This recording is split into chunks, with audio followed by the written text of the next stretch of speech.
The birthday party is an unfussy, intimate affair. Just Paolo, his wife, their two grown daughters, and his brother-in-law, squeezed in the kitchen of the family's split-level brick home here in this slum on the outskirts of Rio de Janeiro. It is a comfortable house, easily the nicest on a bad block, but its dimensions are modest, the ceilings low and the roof half-finished, leaving a 4-foot aperture between its lip and a second-floor bedroom wall. The rain began to fall this morning, and its relentless pattern on the corrugated tin and plastic tarpaulin sounds like an off-key call and response.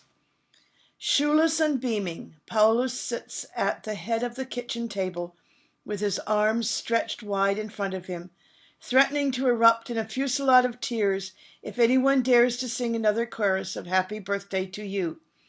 This, everyone knows, is no bluff. He is a sentimental man with Spartan appetites and downsized dreams, and the only joy he has ever really known is building this house brick by brick, putting food on the table, and knowing that his family is safe and warm and near. "Okay," says Aled, his wife of 26 years. "We better stop now or the floodgates will open. Let's eat." "Yes," Paolo says, steadying himself, a sheepish grin on his face. "Let's eat." He is taking the first blissful bites of his feijoada, a heavy pot licorice stew created by African slaves here, when Jacqueline, his youngest daughter, mentions almost in passing that her fiancé quit his job. Paolo freezes suddenly. He stops moving, stops smiling, stops chewing, his spoon suspended in midair as if someone has cast a dark spell on him. "What do you mean, quit?" he asks, fixing his stare on Jacqueline. "He just couldn't do it any more, Daddy," she says plainly, refusing to meet her father's eyes as she ladles feijoada into her plate. "He's been doing it for 4 years, 12 hours a day, standing up the whole time in that factory. He's looking for another job." "I didn't know he quit," Paolo says. His voice cracks as if has been wounded. "It's hard for a young couple today. You have rent to pay." "I know, Daddy," Jacqueline says softly. "It's more difficult now even than when I was starting out," he goes on stiffly. "Daddy, it will be all right," Jacqueline reassures him. She reaches across the table to stroke her father's shoulder. When Paolo was born, his mother was 13, unschooled and unmarried, working as a maid. So far as he knows, he has never laid eyes on his biological father. He was 6 when his mother married his stepfather. He would have liked nothing more than for his mother to attend his small birthday party. Paolo paid a visit to her home this morning to plead with her to come. But while her husband snored in the bedroom, she held Paolo's hand and told him over coffee that his stepfather simply wouldn't stand for it. He kissed his mother goodbye and left, trying his best to hold back tears. Paolo has a bitter relationship with his stepfather, who when he was younger parceled out beatings to Paolo, his mother, and his brothers, as if they were interlopers in his home. The last beating was the worst, and Paolo swore he'd never let his stepfather lay hands on him ever again. He left home and lived in the streets with his friends. He was 15. In the nearly 20 years since he began building his 3-bedroom brick house in the slum 14 miles northwest of Rio de Janeiro, his mother has visited just once, though their homes are less than 5 miles apart. Aled says that her husband's unhappy upbringing has made him fiercely protective of her and their children. Sometimes Jacqueline will leave for work, and by the time she arrives 45 minutes later, Paolo will have called the office where she works as a secretary as many as 3 times to see if she has arrived safely. When Aled plans to go shopping or to visit a friend, he asks what times she thinks she will return. If she's 15 minutes late, he is in the car looking for her. When the drug dealers and their guns began terrorizing his old neighborhood, He moved the family into a shack on a patch of land here in São de Mariti, another slum, albeit a noticeable upgrade. The shack was so small that he had to saw off the top of an armoire to open it. When it rained, everyone moved to one side of the shack to avoid the sheets of water pouring through the leaky roof on the other side.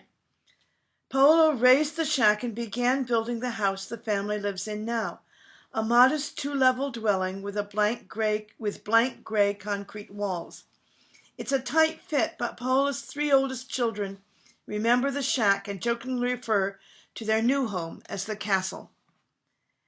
When he left his mother's house this morning, Paolo stopped to visit his son at his $35 a week security job. Jose was lucky enough to land a double shift today, but that means he won't be able to attend his father's birthday party in the afternoon. Jose has little time for anything. 2 months ago, he failed the police academy exam, and he is studying to take the test again. And between work and poring over books, he has no time to date or go out. His father sometimes phones home from work to make sure he is studying, and Jose says he feels the pressure. "I don't want to let him down," says Jose. "He wants us to succeed more than I think any of us do." Paolo knows as well as Jose does that what holds Jose back is his public school education. There are no computers at his schools, no nurse, no books for some classes, no teachers for others. With little money for construction, the government has built virtually no schools in the city for more than 25 years.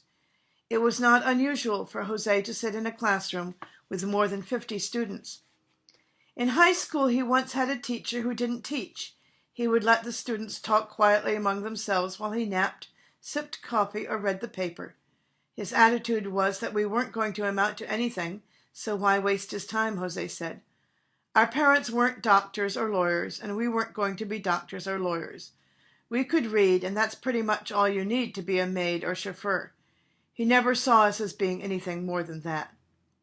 Jose graduated from high school without taking any math beyond arithmetic, and without ever working on a computer.